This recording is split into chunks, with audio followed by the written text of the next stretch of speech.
REALTX2 public records working with results. What we're currently looking at is a split view. We have a map on top with our properties plotted out, and we have a grid beneath that with our search results individually listed. On the right hand side of the screen there is a link that says map, and if we click that link, all we're going to see is the map with our properties plotted out on it. If we click on the grid link, we'll just see our search results in that grid format.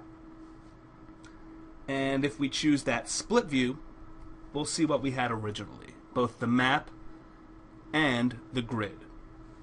Now in terms of the columns that are being displayed on the grid, that's up to you. There is an edit grid button, and when you select that, you'll have the option to either show or hide columns.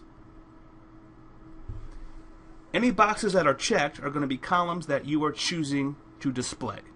Any boxes that are unchecked are columns that you are choosing not to display.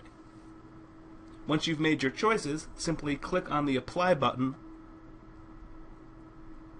In terms of the order of these columns, that is also something that you can change.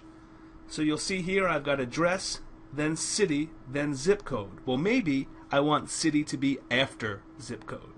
I can simply left click on the city column and drag it over to its desired location, and now you'll see I have zip code in front of city.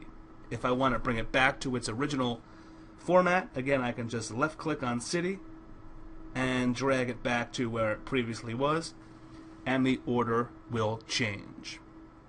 Now as you can see, most of these columns are clearly labeled for us. However, there are also a couple of vital columns that are not labeled.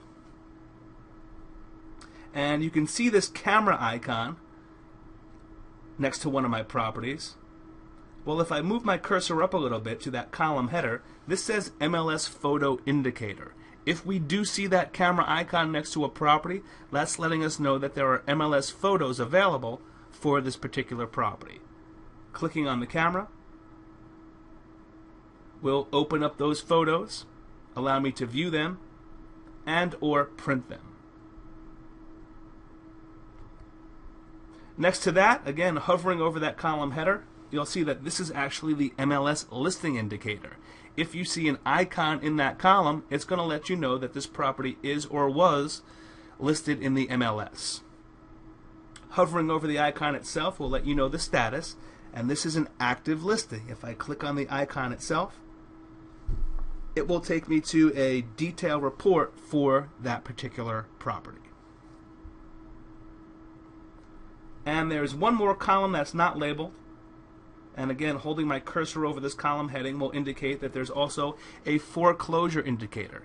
If any of these properties happen to be in a state of foreclosure, I would see a flag in that column.